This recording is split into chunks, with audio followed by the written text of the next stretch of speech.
nga bwe kiri nti amawulire gajja bwe tugakuwa munnange ne begabeera nga mabi tulina okubeera nga tugakutuusaako ampuliriza tujja kubeera nga tugakwongera wadde ogawulidde enfunda n'enfunda nga gakwatagana kubeera nga mundu zifuuse mundu n'okubeera nga munnange okutta kufuuse okutta nije bukedde olunaku olwaleero ng'omukuumi wali owa security guard ku Lumumba Avenue okumpi ne Parliament yeekubye amasasi bw'atyo agamuttiddewo. Mukwano gwange ampuliriza bino byenkugamba owulira nga asaagonoga nti eke master amawulire go ag'okwetta agajjawa n'ag'okutta ampuliriza amawulire gano nga bengakuwa ampuliriza begabeera gaguddewo era sinza kugaana kubeera nga ngakuwa munnange ng'ennaku z'omwezi 18 omwezi gwa kutaano ennaku z'omwezi ezo 18 omwaka 2023 olunaku gye bukedde olunaku olwaleero ku makya ssaawa zibadde 3 omukuumi security guard amanya ge gasirikiddwa poliisi n'abakubeera nga egaatuukiriza oba nga egatuwa olunaku olwaleero bw'atyo akedde ne yeekuba essasi erimuttiddewo wali eri ku Lumumba Avenue wabadde akolera wennyini ate wabadde akuuma. Poliisi egamba nti egenda mu maaso n'okubeera nga enoonyereza ku nsonga eviddeko omusajja ono okubeera nga yeekuba essasi kubanga ono abadde akola ne munne wabula bagenza okwetegereza ennyo nga baga nti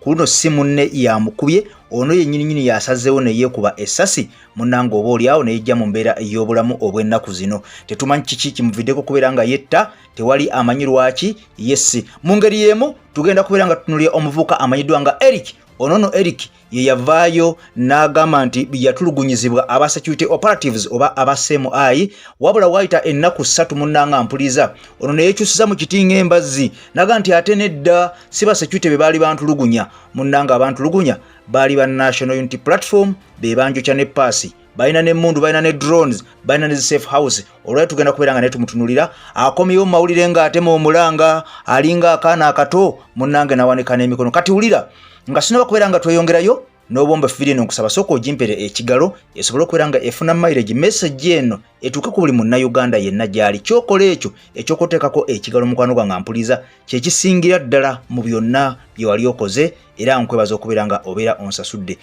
kale bwebanga oli mpya naawe subscribinga ku mukutu gwaffe guno okoone ne kkade tubeere nga vidiyo zonna ze tuteekayo eziyigiriza munnange zina okubeera nga zimanyika naawe obeera ozifuna mu budde obwo bwennyini nga twakabeera nga tuzikuteerayo kati nze eke master maze okubeera nga nteekako galubindi n'okubeera nga nkuba tochi mu nsonga zino tuzitegeere nazo gye zigenda okubeera nga ziwunzikira olunaku olwaleero kati wulira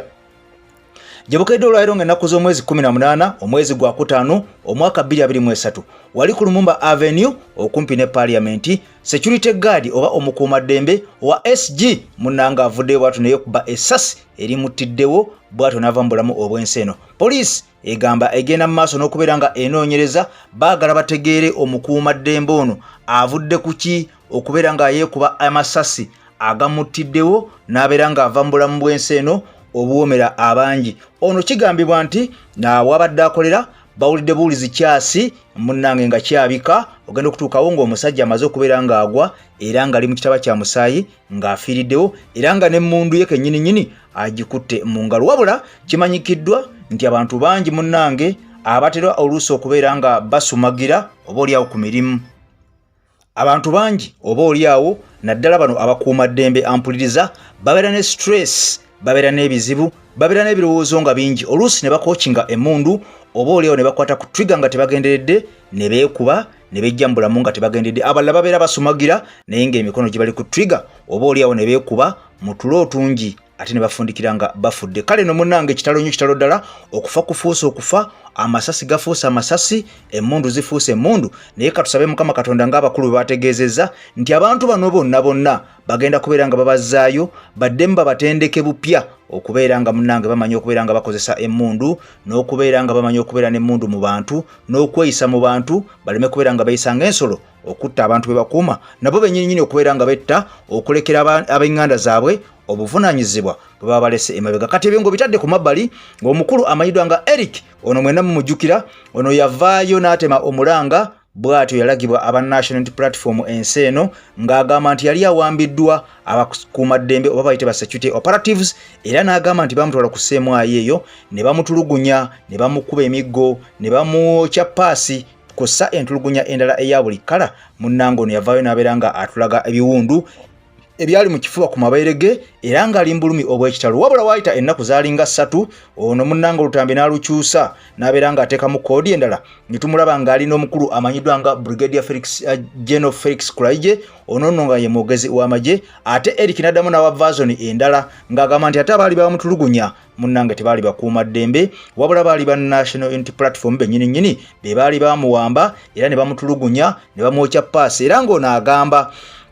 nti nupu balina drone eziwamba abantu nupu balina emmundu nupu balina ne safe houses eyo gye batulugunyiza abantu wabula ono olunaku olwaleero avuddeyo n'atema omulanga n'aga nti okusinziira bwe yalaba Ichuli Ismail mukwano gwe ng'akubwa amasasa gali gayikanga enkuba ono avuddeyo n'agamba nti alokose era n'ategeeza ensi n'agamba nti ye agenda kuvayo annyonnyole ekituufu ekyaliwo ekyaddaladdala ani yamuwamba yali nupu ye yamuwamba oba ddala bali ba security operatives nga be bali bamuwamba jukira nti ono okuva lye yavaayo n'awa version ey'okubiri eraga nti nno abali bamwambye bali ba nupu ono yabulira ddala ne mukyala we n'abula munnange n'abaana baabwe tetumanyi wa gye baali baabulira tetumanyi wa gye babeera era alabiseko olunaku lwaleero ng'ono agamba nti agenda ne mu studio abeere nga afulumya oluyimba olukwata ku Katonda era nannyonnyola naga nti ono yeesonyidde ddala ekitibwa ebyobufuzi yeesonyidde ddala ekitibwa politics wabula nga kigambibwa nti kirabika omusajja ono ayinza okuba ayina amutaddemu koodi okubeera nga ayogera ebigambo bino n'okubeera nga avaayo mukadde nga kano asobole okubeera nga akomawo mu bantu jukira ono yali yayogera ebigambo ebyo ne binyiiza abantu bangi ne bamwewuunya nnyo abaali mikwano gye bonna ne bamukyawa kakati ono n'abulwa engeri gyadda mu bantu okubeera nga afiitinga mu society n'abantu ba bulijjo kakati ono kigambibwa okusinziira ku bantu basse kinnoomu bagamba nti ono ekimuviisizaayo okubeera nga aleeta ebigambo bino n'okugamba mbu agenda kuyiya oluyimba alufulumye mu studio ayogere n'okwogera ki ekyaliwo ekituufu era adde eri Katonda asobole okuva mu byobufuzi ayagala kubeera nga afuna channel oba korido emuzza mu bantu okubeera nga asobola okufitinga mu society naye nga ono yaswala okusinziira ku bigambo bye yavaayo n'ayogera n'aswaluka kakati anoonya kkubo limuzza mu bantu naye nga mukwano gwange tannaba kubeera nga alifuna wabula ffe we tuli okubeera nga tugakwa wano ku EKTV kyonna ekinaaba kizze kyonna kyanaaba afulumiza oba luyimba era asabye ba YouTubers bonna TikTokers kwosaba bloggers bonna okubeera nga bw'aba afulumiza oluyimba luno tulusharinga n'okubeera nga information enabeeramu tugituusa ku bantu kubanga ono yeeweze n'alayira n'aga nti ku luno tagenda kuddamu kubeera nga abuza agenda kubeera nga ayogera amazima era amazima agasinga agambye agenda kubeera nga agateeka mu luyimba luno asobole okubeera nga ategeeza ensi eno nti abantu bazibu era nnyonnyole ddala kiki ekyaliwo ekituufu ku mulundi guli kubanga yatugamba nti yatulugunyizibwa abakuuma ddembe ate bwe bwakya enkera n'atugamba yatulugunyizibwa aba opposition jukira nti omuvubuka ono yali wa nupu lukulwe era nga abanupu bamwesiga bulungi nnyo era nga y'omu ku bafuutu soja abaali bamanyiddwa nga abalungi wabula tetumanyi okusinziira ku ekitiibwa ennyo Robert Kyagulanyi Ssentamu agamba nti ono yakompromizingibwa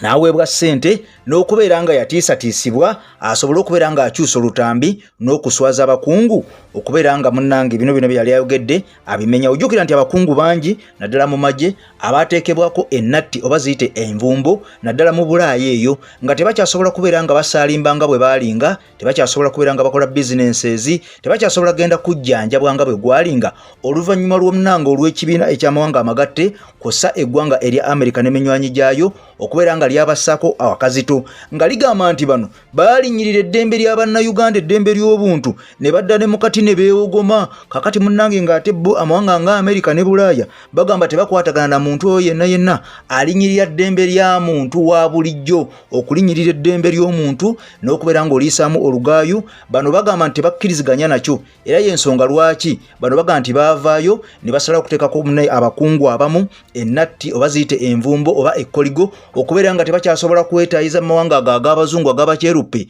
okubeera nga basobola okubeera nga bakolayo zi bizinensi zaabwe okubeera nga bakyagendayo okuwummula n'okubeera nga bagenda mu malwaliro eyo okubeera nga bajjanjabwa. Kakati nno munnange Eric bwe yavaayo n'alaga ekifaananyi ng'aga nti abasseemwayi bamutulugunya ne bamwokya amabeere. Kakati kigambibwa nti bano balabika ne batya okubeera nga bongerwako natti kwe compromisinga omuvubuka ono. Ebigambo bino okusinziira ku Oweekitiibwa Robert Kyagulanyi Ssentamu bw'atyo bwe yategeeza wali eri e Makerere ku kisebe kya Nuupu n'aga nti bano bamucompromisinga ate si ye yekka n'abalala bangi nnyo bawadde ssente ne bazigaana munne nga baagala bakyusa olutambi nga Eric bwe yakola ebeere version ey'okubiri. Kati nze Eke Master ku lutimbe gaggadde okubeerawo ku lwa Eke News Team yonna mbaddewo nga nkutolontola mu nsonga zino munnange gwe ampuliza. Mukama Katonda akunkuumira atakuumira mpeera tukwatagane mwakaddako. Bye bye.